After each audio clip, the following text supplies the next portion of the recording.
And thank you guys so much for coming tonight. I'm so excited to get to be here tonight.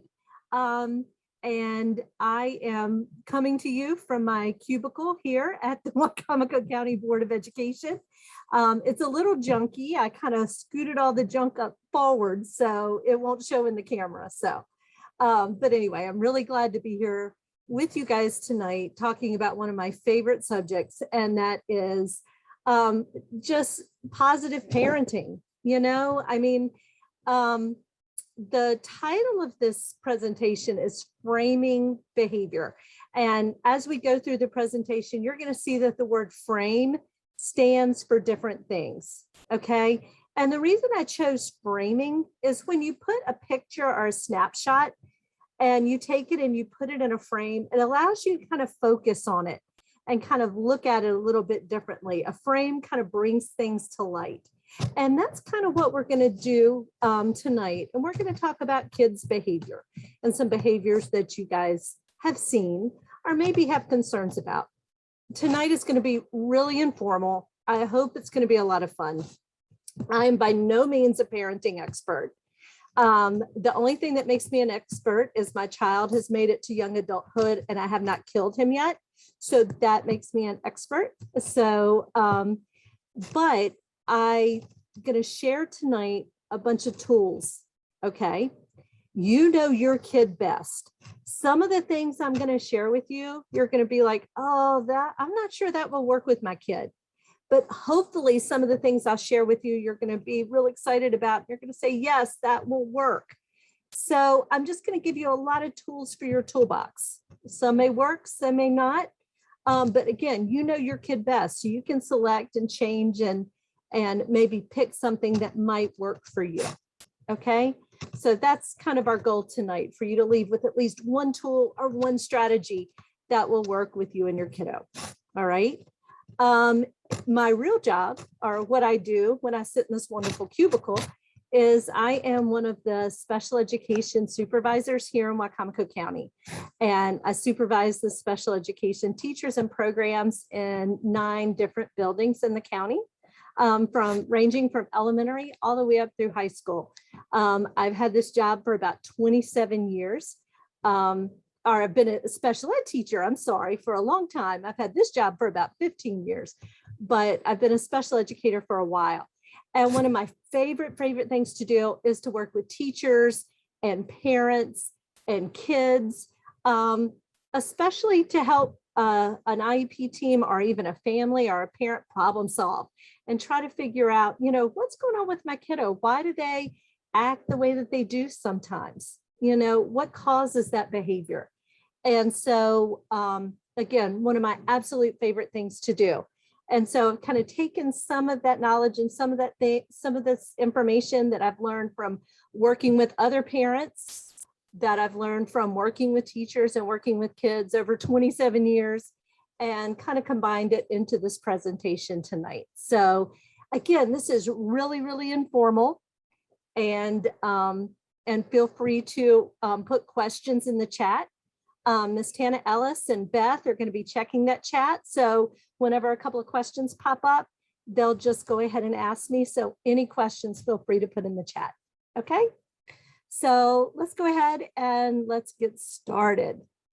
So first thing I want you to think about, all right, is I want you to think about a behavior that your child exhibits that bothers you the most. Okay. And so kind of keep that in the back of your mind, because what we're going to do is we're going to take our temperature. Okay, not really, right?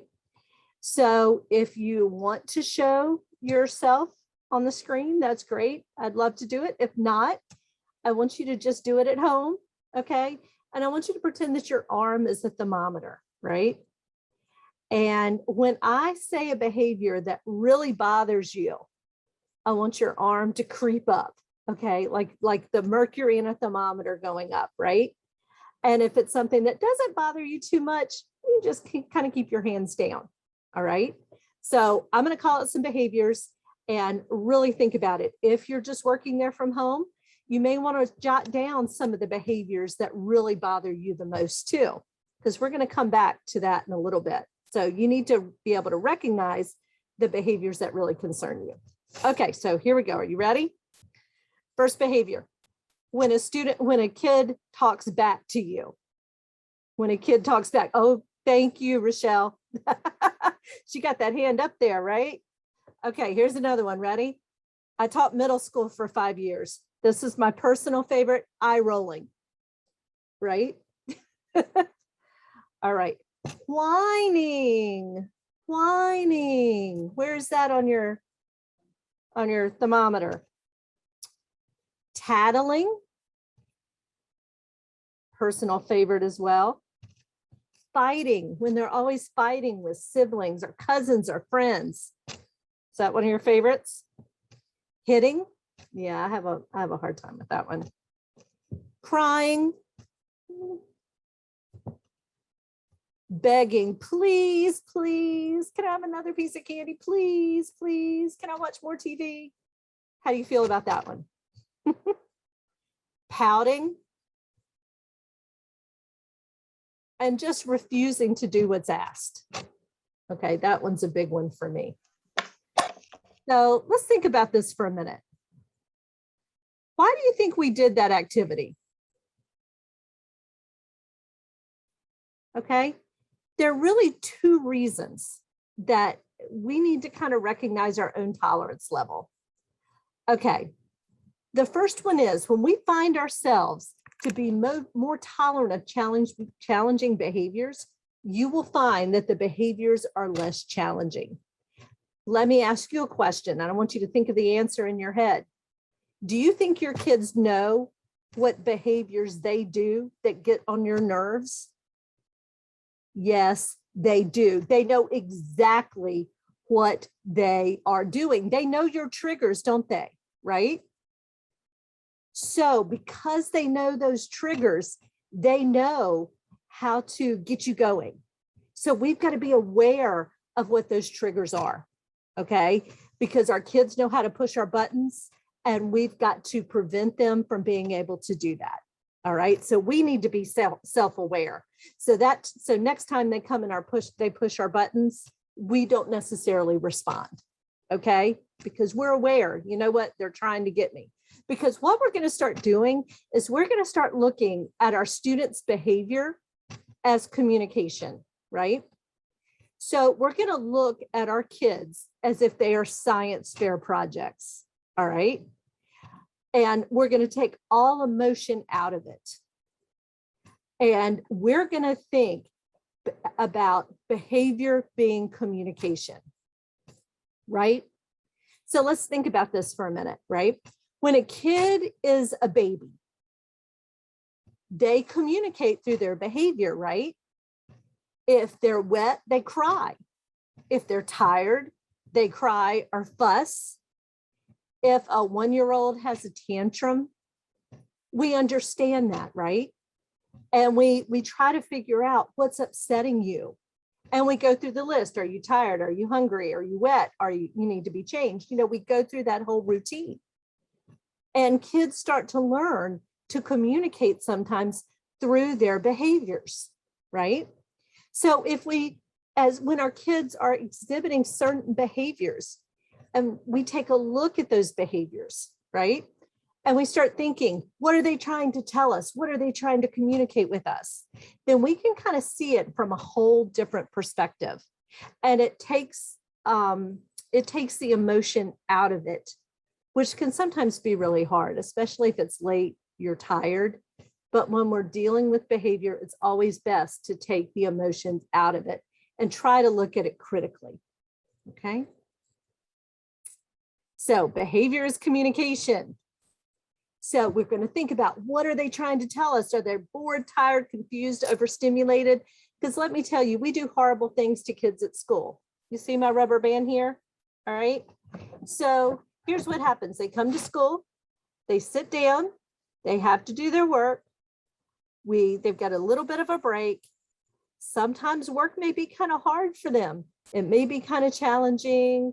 They have to stay quiet at certain times of the day. They have to sit still. They have to listen. You know, just they've really got to keep it together during the school day. And guess what?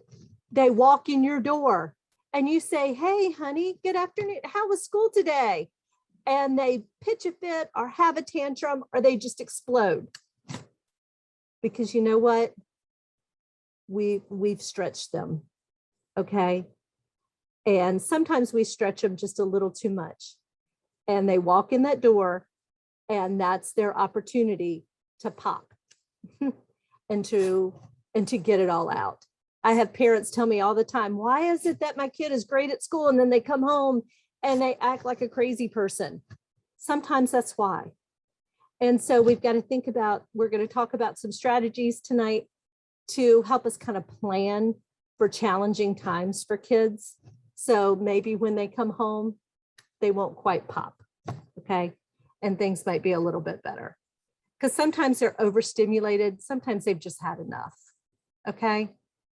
So we're going to look at their behavior analytically, not emotionally, and we're going to plan. We're not going to react, okay? Really quickly, I want to share two things because I think one thing that I've shared with teachers that I've thought about myself quite a bit is the fact that we're coming off a pandemic.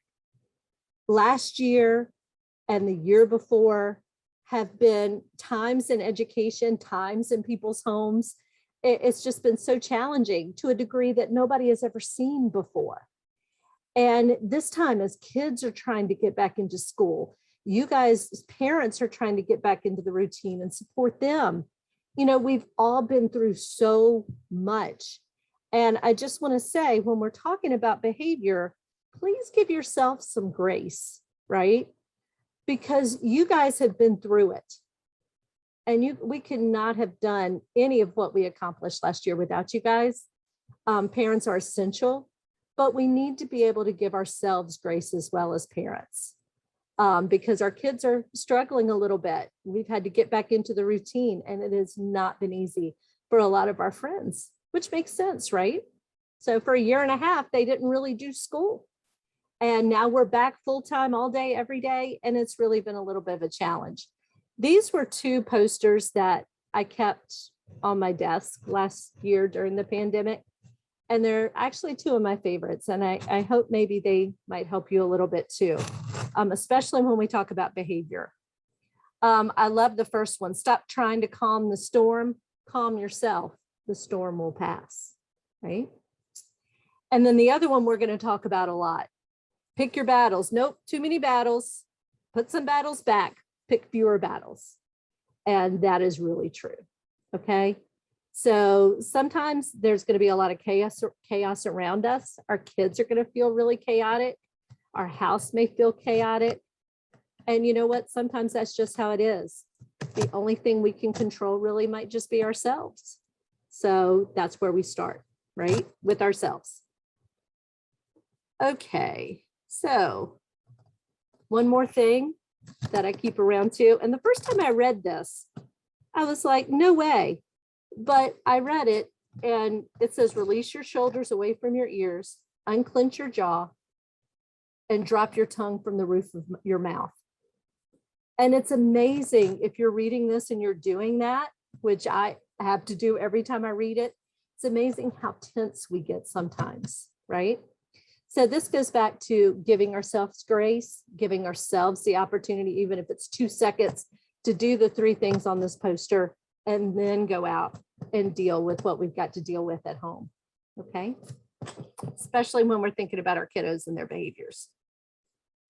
So first thing we did, guess what? We've done F already. We have found our triggers, okay? Hopefully you wrote them down. You know what they are.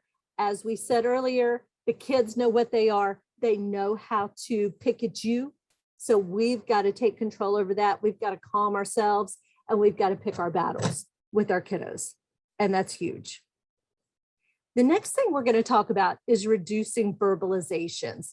And I'm going to tell you guys about the time that I almost got divorced. Okay, are you ready?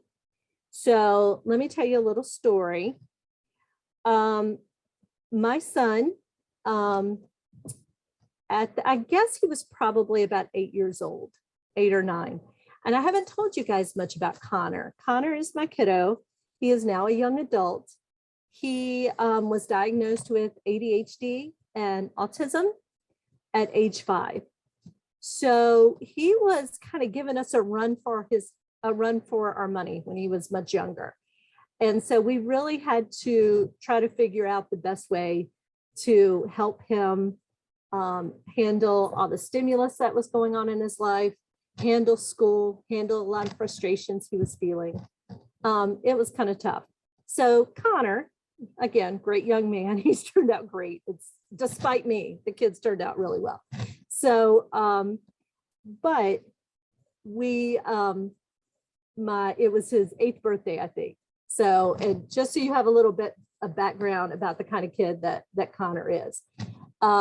Anyway, so it was his birthday. And my husband said, you know, I'm going to go out and I'm going to get Connor's birthday presents, right? Great. Okay, no problem whatsoever. And my mother-in-law went with them. So I thought, well, that's awesome, because we all know the rules for buying gifts for people that live in your house, right? So we know the rules. The rules are, it cannot be messy if it's coming in my house. It cannot be loud if it's coming in my house. It cannot have 900 pieces if it is coming in my house. And it cannot require a ton of batteries if it's coming in my house. Those are the gifts, the messy, loud, battery controlled things. Those are the gifts that you buy for your nieces and nephews, or for your friends' children, friends you don't really like that much, right? Those are the gifts you buy for those people. Those are not the gifts that come into your home. So I thought my husband knew these things, right? And my mother-in-law was with them, and I knew she knew the rules. Okay.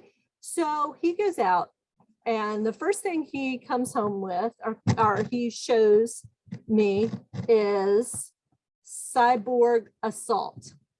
Now, I just told you guys about Connor.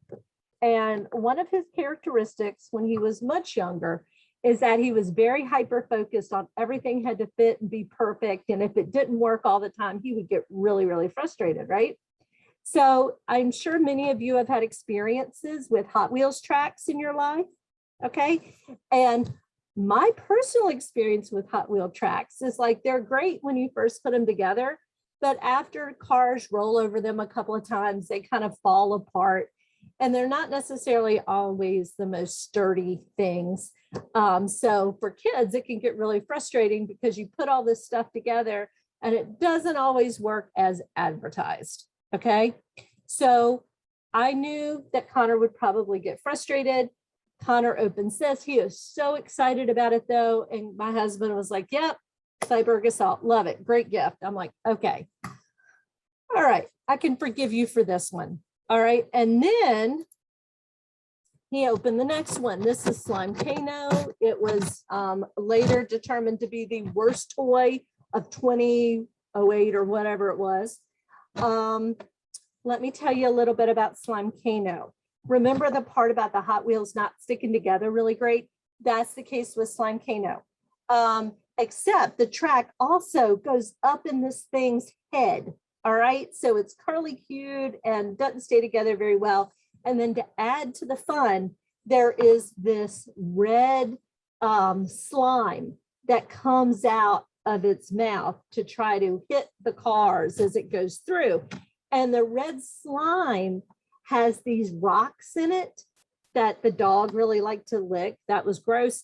And they said on the container that this slime, this red slime, would not stain tile or would not stain laminate, flooring. And they lied. It stained my floor red. Does everybody hear me? Okay. So that's why I almost got divorced. I was like, you have got to be kidding me that you bought this stuff in my house. All right. Well, conveniently, everybody else the next day had to go to work. For some reason, I was off. I can't remember why. I think it was the It was the MSTA day or something. Okay. I was home with Connor. So of course he comes in and he says, Mom, would you help me put this together? Let me put all the stuff together. And I'm like, okay, whatever. All right. You know, I'm an educated woman. I have a degree. I can figure this out, right?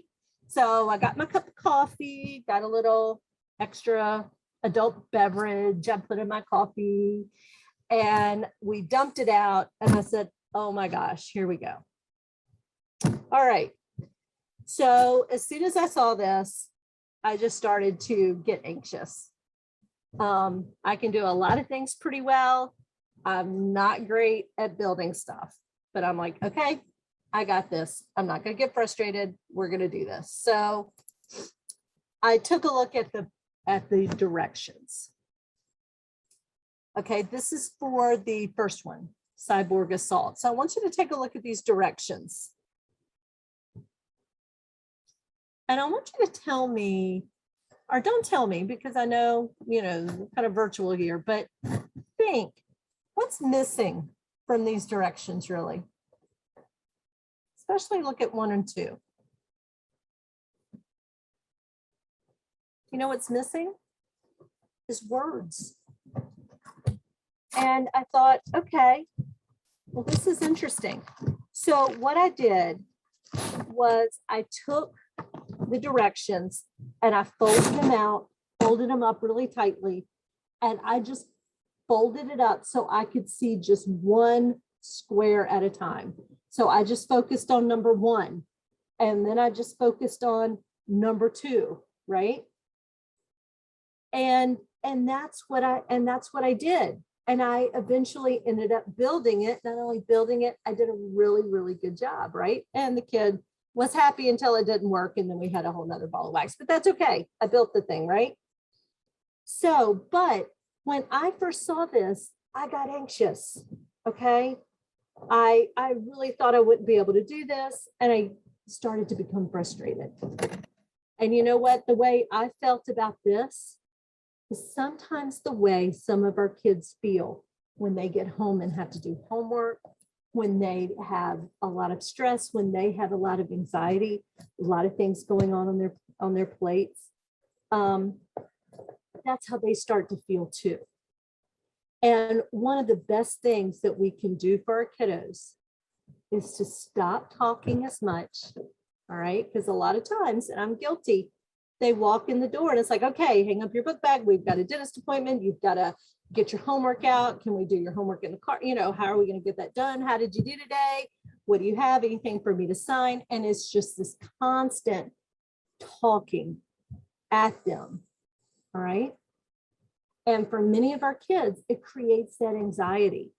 And that's sometimes when they pop. But let's think about something for a minute. Okay. Visuals are key. But if you think about it as adults, we use visuals all the time. We can't even make popcorn without pictures, right? And those pictures help us to know exactly what we're supposed to do, makes it really clear, and we're able to just do what we got to do and move forward, right? Here's another example. The visuals just seem to make it a little bit better and help you to kind of figure out in your head what it is you're supposed to tackle. We do this all the time with adults. We do this as adults, but for some reason we don't do this for our children, okay? So sometimes it's a good idea to just stop talking and show them or write down for them what they need to do, okay? The first thing here is called a first then board, all right? Now, you can draw it on a piece of paper, you can write it on a dry erase board. It does not have to be anything fancy whatsoever. This is a strategy that we use sometimes if you have a kiddo that comes home and it's really hard to get them motivated. It's really hard to get them started, okay, on what they need to do when they get home. This is kind of a really good strategy. So first we're going to do something we've got to do. We're going to get some of that work done. Then you're going to get a break. Then we're going to go back and do our work. Then you're going to get a break. Okay. So it's a good way to kind of ease kids in to what they've got to accomplish when they get home. Again, especially since we're just now getting back into doing all this again. For some of our littlest learners, it's really, really hard. So let me show you what this could look like. Okay, so let's say this is a simple one. You need your kiddo to clean their room. Okay, now we all know if I go tell somebody or my kid when he was little to go clean his room, his version of what clean your room means and my version of what clean my room means, clean your room means, they're really different. They're two different things, right? So, oh, sorry. So if you notice here, I say clean your room, and I gave them 3 things to do and was very specific, all right? Very specific. So the kiddo knows exactly what they need to tackle. And that's it. That's what I expect from them. Then they can watch TV or play a game for 10 minutes. You can set a timer. And then we can go back and we can do it again.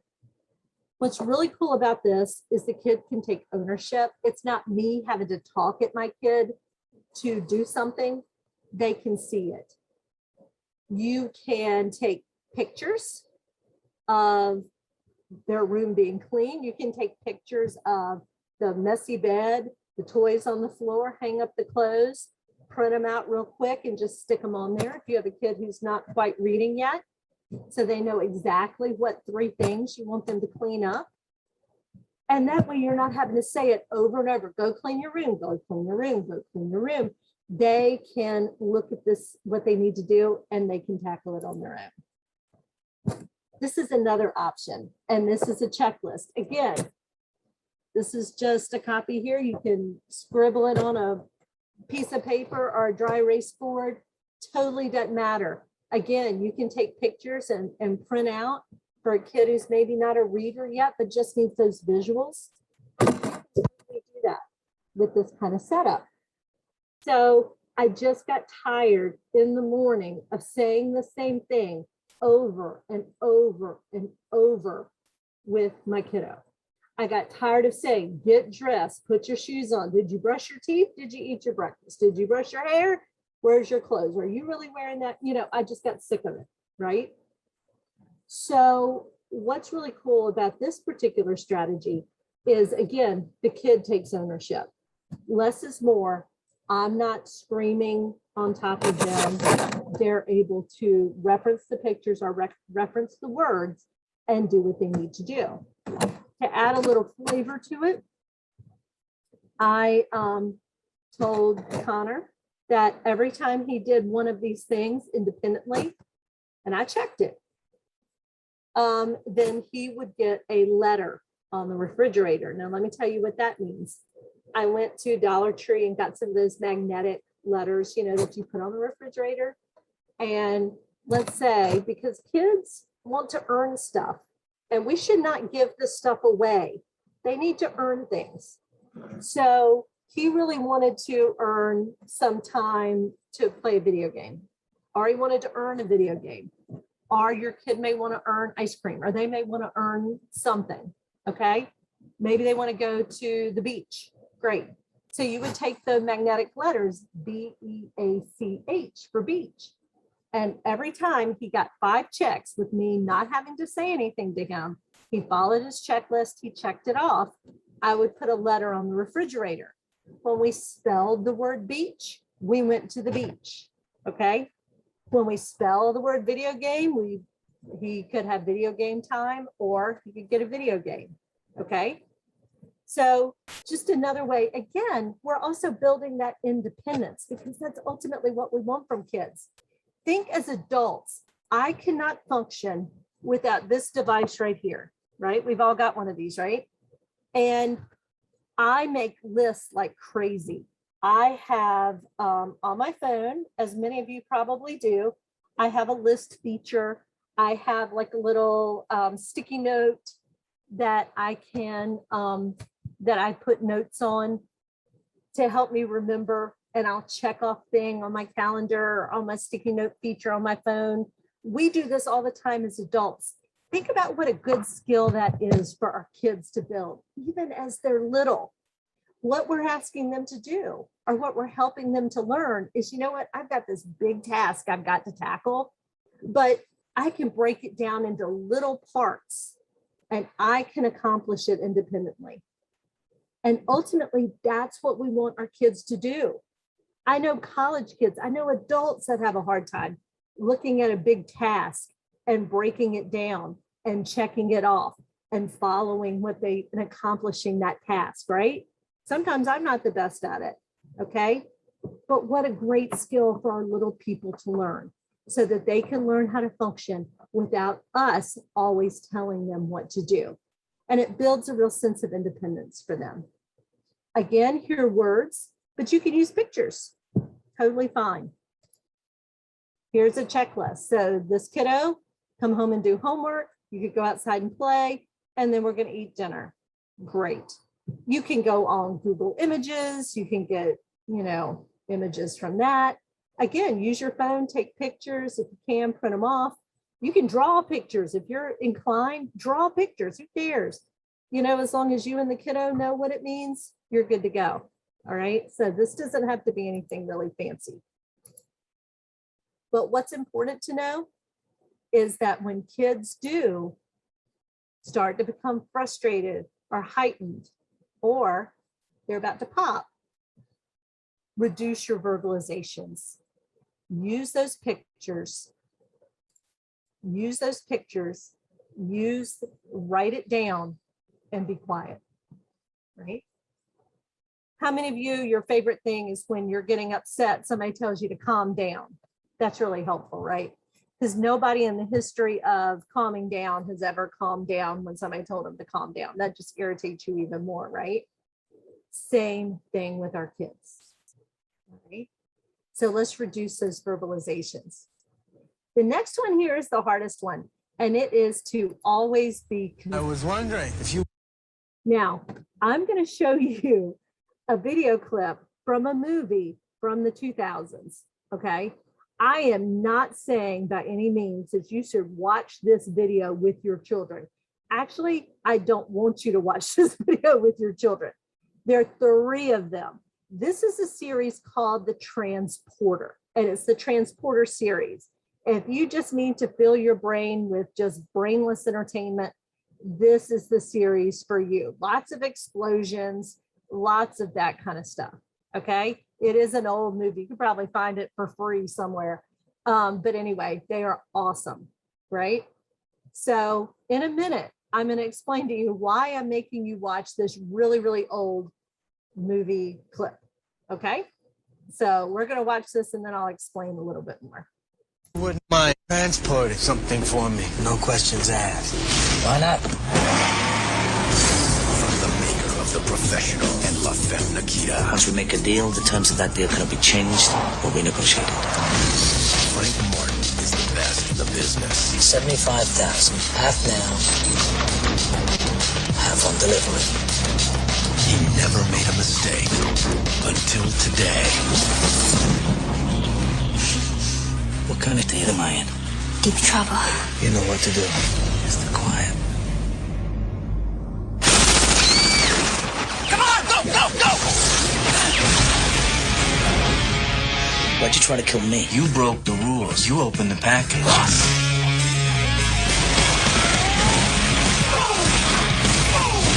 This fall, rules are made to be broken. Everybody ricochet off the wall, yo. Everybody ricochet off the wall, yo. Everybody ricochet off the wall. The Transporter. Everybody ricochet off the wall, yo. I was wondering if you wouldn't... Could you guys hear the video? Somebody nod for me. Maria, were you able to hear the video? Oh, good. Thumbs up. Thanks, Jennifer. Great. Okay. So I know you're probably like, why on this earth is she showing us this? And what does this have to do about positive parenting? Okay. Good question. I wasn't too sure myself originally, but my husband gets 100% credit for this because back in the day, we were watching this video. My kid was kind of young, 9, 10. I'm not going to lie. We let him watch it because I don't know. I'm not always the best parent. Sorry. Okay. So we watched them. They were entertaining. We covered his eyes at certain spots. It's fine. So we moved on. So he was kind of struggling in school. We were having a hard time. He was having a really hard time, getting things done, turning in homework, just doing his stuff. All right. So we were struggling a little bit. So my husband made a deal with Connor and said, you know what? Here's what we're going to do. If you, bring your report card grade up or the next test, I think it was something like that. So on your next test, if you can at least get a B or better, then you know what? We will, I forget what it was, go somewhere he wanted to go. Okay. Go to GameStop, something. I don't know. Okay. Back in the day. So Connor brings home his test and he got a C and not a B or better, as the deal was. And Connor started saying, okay, well, let's go to GameStop. And Chris was like, well, we're not going to GameStop because the deal was you had to get a B or better. And Connor started kind of freaking out a little bit, but you promised, whining and starting that tantruming stuff that you guys can probably see it in your heads, right? So he started that kind of stuff. And Connor and Chris, my husband, looked at Connor and said, what are the transporter rules? And the transporter has 3 rules in this movie series. The deal is the deal, no names, and don't open the package. So my husband said, we just watched the transporter. What are the transporter rules? And Connor said, what's the first one? And Connor said, the deal is the deal. And Chris said, we're not talking about this anymore. The deal is the deal. And you didn't live up to your end of the deal. So no deal, right? Connor immediately quit talking, quit whining, and went on about his business. I was like, that is the most amazing thing I've ever seen. That is unreal. And so we started, the deal is the deal. Now, let me tell you what this means. This goes both ways, both for parents and for kids. So the bottom line is, if you tell your kiddo, you can earn ice cream if you do this, or you get 5 checks and then we're going to go to the beach, whatever you decide, whatever you and your kiddo decide, the deal is the deal. You have got to make sure your kid lives up to the deal. Don't cave. They're going to whine, they're going to cry. Don't cave. But in the same vein, if you promise your kid, if they earn something, they're going to get it, guess what? You've got to deliver too. You can't back out. Because if you promise something and you don't deliver, you're done. Okay? So the deal is the deal. All right? Okay. The next one, no names. For about 3 years, maybe it was about 2.5 years, we had the pleasure, God bless her, she is the most wonderful woman, by the way. We lived with my mother-in-law while we were building our house, okay? Because our house we were living in sold like overnight, and we were like, oh my gosh, we have no place to live. So we moved in with my mother-in-law. And mother-in-laws, when they put on their pajamas at night, they fluff their wings. I mean, they have halos. They are, grandmoms, they're amazing people, right? But Connor had her wrapped around her little finger, okay? So what he would do is he would come to me, I'd say no. He'd go to Chris, he'd say no. He'd go to my mother-in-law, she'd be like, sure, let's go do that now, right? And what we ended up having to come together as a family, and we had to make a decision that Connor could not say, well, my mom said, or dad said, or I said. All adults in our house had to be on the same page, period.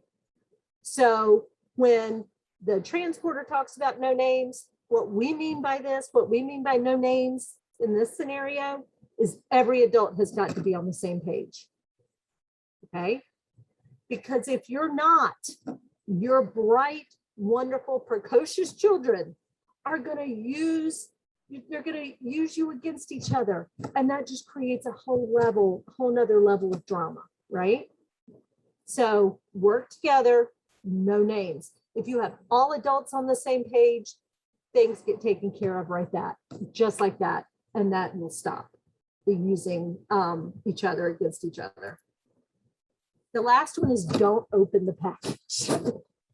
What I mean by this is don't open the drama package. Don't open when they start crying and tantruming because they didn't earn it. And the deal's the deal and I'm not caving and all adults are on the same page. When you present your child with that level of consistency, they're going to test it. They are going to test it every day. And they're going to test it through whining and crying and slamming the doors and tantruming and pitching a fit and doing all those great behaviors that our kids do when they're trying to communicate with us that they're frustrated because we're not caving. And you know what? If you don't open that package, if you simply say the deal's the deal, walk away, then guess what? The behaviors will decrease. It's going to get worse before it gets better because your kids are going to test you every day to make sure that you're actually going to do what you said you were going to do, because that's what kids do, right? So they're going to do it. So just know what's going to happen and don't open that package. Don't buy into that at all. Okay. All right. Because consistency is huge. Now, I wish that I need to follow these same 3 rules because, you know, I've been trying to lose weight for a very long time and I'm really good about telling people to be consistent, but sometimes I'm not great with following through. So when I see this, don't open the package. For me, it needs to be don't open the Dorito package. You know,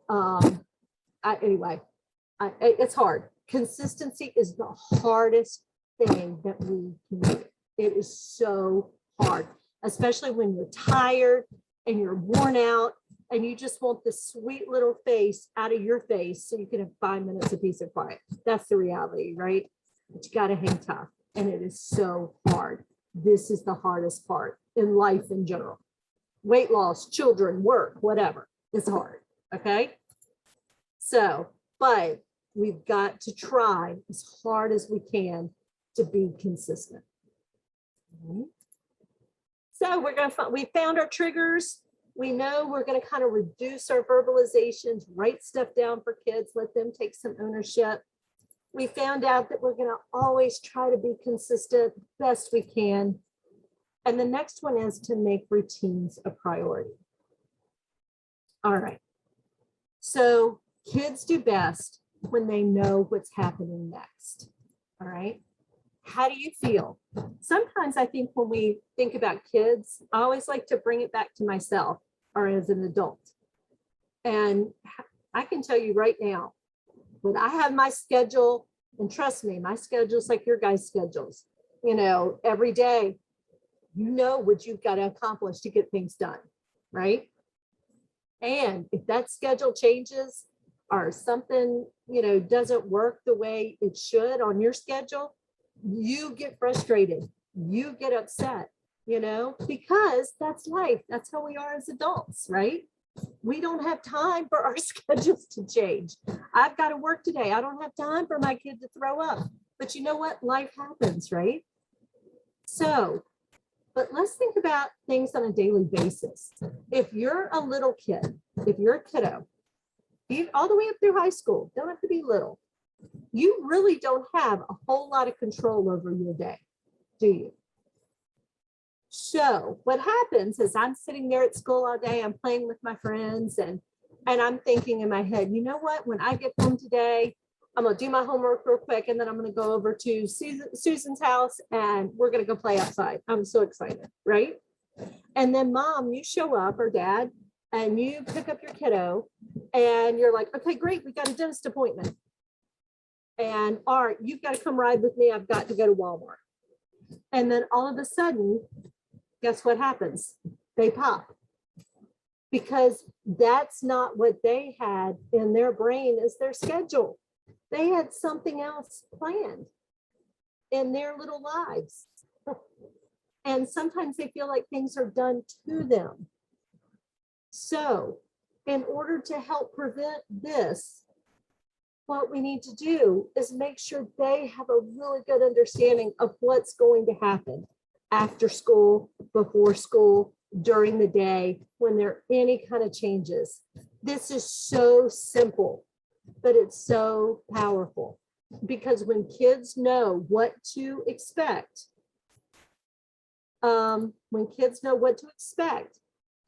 they can be calm. They may not like it, but they can prepare, and they understand that that's what's got to happen today. So the easiest way to do this is through calendars and schedules. Super easy. So for example, here's November. And is it going to be November before you know it? I can't believe tomorrow is October. Oh my gosh. So what you can do, and there are tons of them online. You can print them off. You can go get one at the dollar store. They have them that the kids can color. The kid can decorate and make one. Doesn't really matter. But what we do is as simple as that is. This is their calendar. Put it on the refrigerator.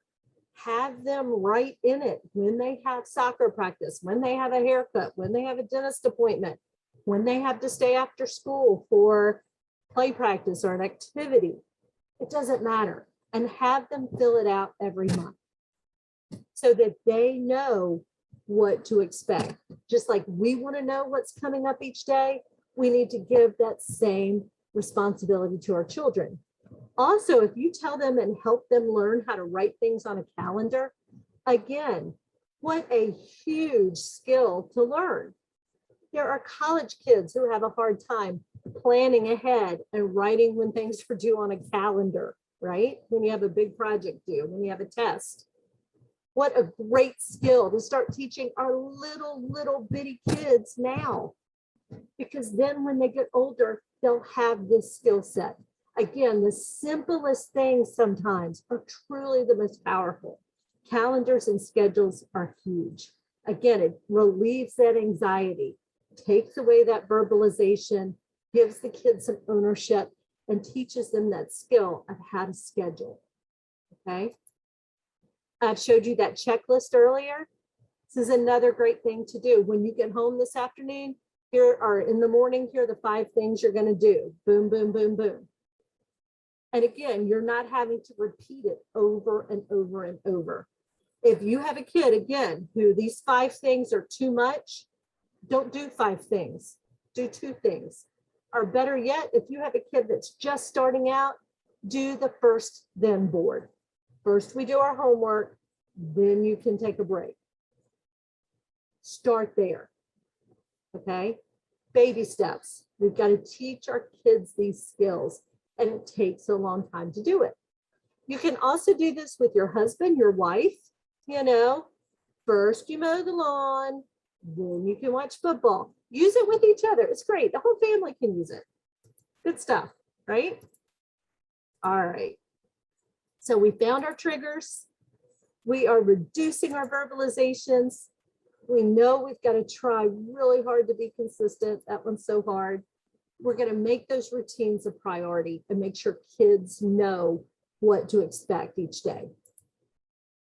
Then what we need to do is we're going to establish our expectations and think about what behaviors are age appropriate for your child. Okay. And before I go further, I want to say this. All right. Also consider what is appropriate for your kid. Every single kid is different. You as parents know your kids best. Stay off of social media. Don't feed into what everybody else is typing about how wonderful their children are. We all know that some of that may be true, but there's probably another layer under there. Okay. because not every kid is good at everything all the time. Our kids struggle sometimes. For example, I told you about my kid, right? So he had ADHD. We'd go to church. That kid could know, and he was too big for the baby nursery, which we thought was insulting and boring anyway. But he couldn't really sit in church.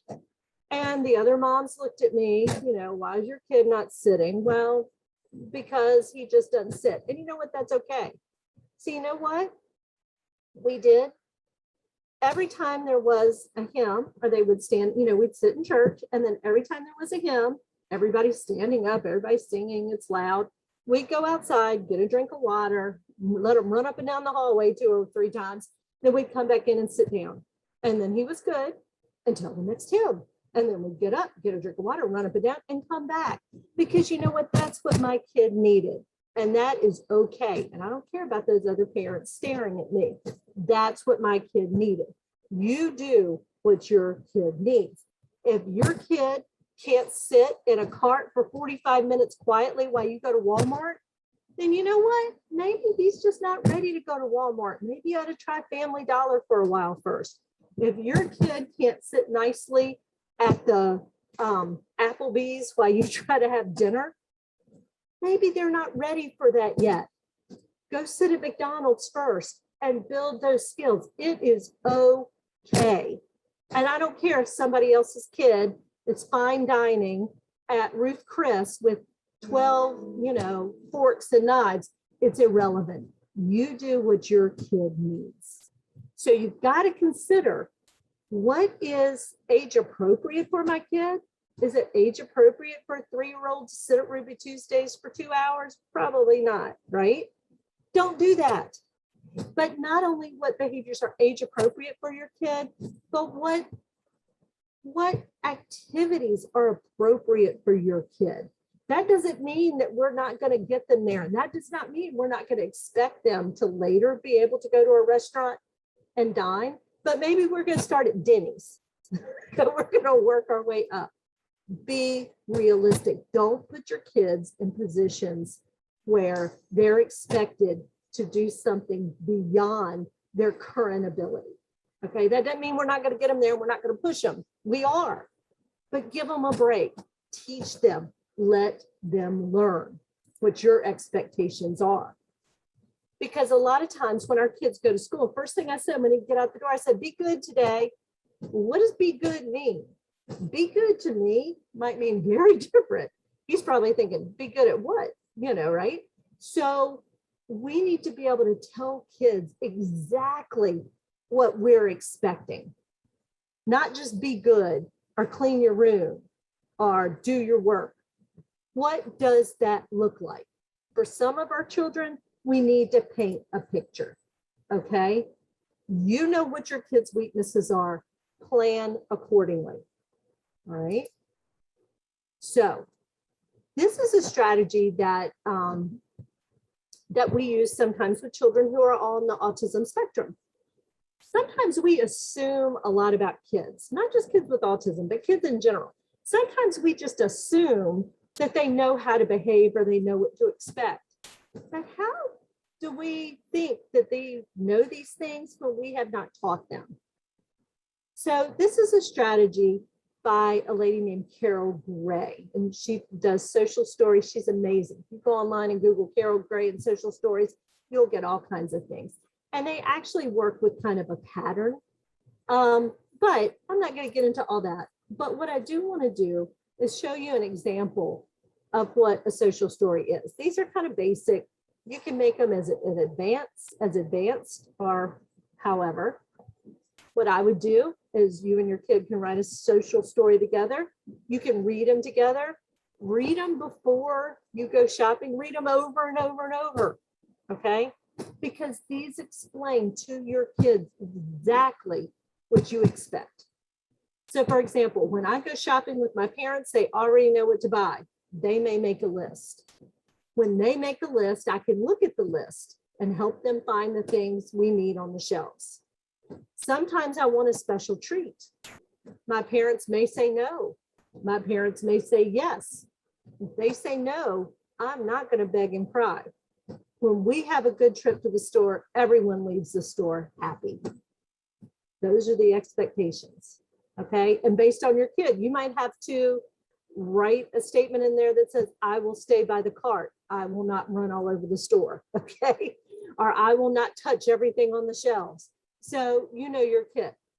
But it really explains what's going to happen. And we read it over and over and over so that they know what to expect. Again, I know it seems silly, but it's these little simple things that mean the most and that can really help your kiddo the most. Here's another one, my favorite, eating in a restaurant. Going to a restaurant is different than eating at home. There are other people that are eating there too. I'm going to look at the menu. The waitress will ask me what I would like to eat, and I will tell her, and she will go get it. Or he. Sometimes the wait is long. While I wait, I can color, play my game, read, or talk to my family quietly. When the food comes, I will put my napkin in my lap, use my spoon and fork, and eat. I will keep food I am not eating on my plate. I will not slurp my drink. When everyone at the table is finished, we will leave. If I'm finished before everyone else, I can color, play my game, read or talk to my family quietly. I love going out to eat. Now, Thanksgiving's coming up in the near future. If you wanted to print out a family set of these and mail them to all the relatives in advance so everybody knows how to behave at Thanksgiving, feel free to do that. It work for adults too. I don't know. Let me know how that works for you, okay? So, but again, it's real clear. We're not assuming the kid knows what to do. We're not assuming they know what be good is. We're showing them, we're telling them. Okay. This is also a behavior contract. Now, these are great if you have an older kid and you're trying to get the kid to learn how to set a goal and follow up with those goals. Again, what a great skill. Set a goal, crush the goal, move on, right? Great. So a behavior contract, you can scribble this on a sheet of paper. You know, I agree to clean my room, make my bed every day for 3 weeks. And then once you achieve that goal, then you can do something special. Now, let me tell you this. I did mention video games earlier, but I want to share something with you. Most kids, please do not always think that your kids need to earn material things. What I am saying is sometimes kids want these things anyway. So don't just give it to them, make them earn it. That's number one. But number two, let me tell you this, that the best gifts you can give your children are time that you spend this with them. So that could be pick a movie. You get to pick dinner and we cook it together. We're going to make ice cream. Let's have ice cream Sundays. Let's just go for a walk around the block. You get to pick a board game for us to do.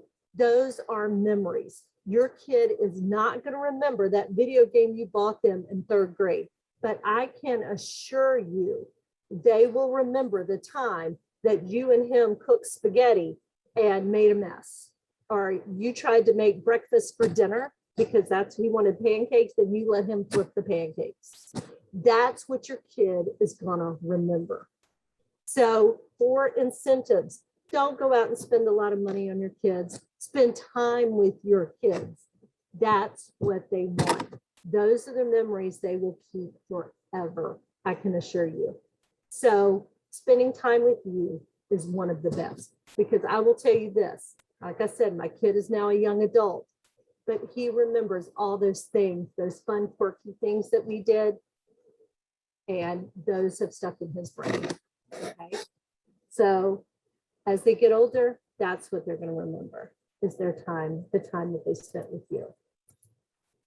So we found our triggers tonight. We have reduced our verbalizations. We know that we've got to be consistent. We're making routines a priority. We know that we've got to establish our expectations really clearly. And finally, just a thought to leave tonight with is, we know sometimes it can be really chaotic. Again, I appreciate you guys coming tonight, because I know sometimes at home, especially this time of night, it's a really chaotic time. But one thing I want everybody to remember is that when our little people are stretched, when they're about to pop, please don't add to the chaos, okay? You be calm. You may not feel calm. Inside your head, you can scream, oh my God, these kids are getting on my nerves. That's okay. But you be calm, okay? And you speak calmly, because we want them to share our calm. Do not join their chaos, okay? You be the calm. All right? So guys, and thank you, Rochelle, for that heart. I saw that. Thank you. So guys, I can't thank you enough for coming. Below, you'll see I'm right here at the Wacomico County Board of Education. Hang on, I'm going to go ahead and stop sharing. Having a couple of technical difficulties there. I'm right here at the Board of Education. I know that I can share my email with you guys. I know Beth Scheller has it. So please feel free to reach out if I can help in any way. I just know this is one of my favorite things to do. And I just, again, I appreciate you guys taking the time to be here. And I hope you found at least one thing that might help you as you tackle everyday life with your wonderful, precocious, energetic children. So thank you so much and have a wonderful night. Are there any questions? Are there any questions from any of our parents? If you would rather share your speak your question than type your question, that's fine with us. One thing to think about, what Dr. Hatton just said, was pick one thing tonight that you heard and implement that one strategy to address some of the behaviors at home. But you have to do it over and over and over again. Would you say, Dr. Hatton, 6 to 8 weeks before doing it over and over again before it really becomes a natural thing? That's 100% correct. And that's frustrating. But yeah, that's exactly what it is. You just got to do it over and over and over. Okay. Oh, thank you guys for the wonderful comments. I greatly appreciate that. And I'm glad that you found it helpful. Actually, what I'm going to do is I'm going to go ahead and put my email in the chat. So if maybe you don't have a question tonight, but maybe you have a question later, tomorrow, please feel free to reach out and I will be happy to try to answer it. Thank you, Dr. Hatton. Any questions, parents? Here's your chance.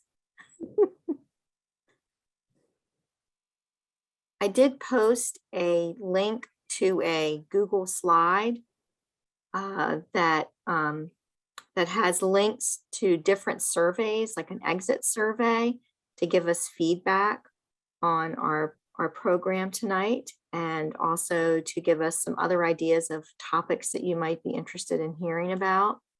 So if you could make sure that you click on that link and then click on the survey that is in the language of your choice, your choosing. And while you're doing that, I do want to remind you that about midterms. They will be coming out next Wednesday, October 6th. So that means we're next week. It's hard to believe we're going to be halfway through the first marking term. And then the following week, October 12th, as I mentioned earlier, we're going to have a parent university on elementary math. And we have some of our experts in our school system who will be sharing that information with you. And then the next night, I'll be sharing information with you about Family Portal and how you can find those reports in Family Portal, because I know you want to know about midterm progress reports. And I know that you want to know about your child's report card. And it's all going to be through Family Portal. You're not going to be getting that brown envelope that you're used to getting that has been in the past. So in between the time, now that you know midterm reports are going to come out next Wednesday, if you don't have access right now to your child's Family Portal account, please make sure you touch base with your student's teacher so that they can guide you and give you some information about how you can connect.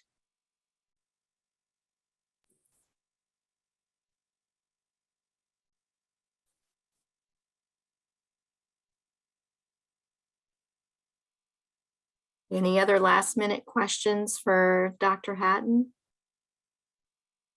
Thank you, Holly. We really appreciate your expertise. A lot of really wonderful ideas. Thank you. And thank you guys so much for coming. Greatly appreciate it.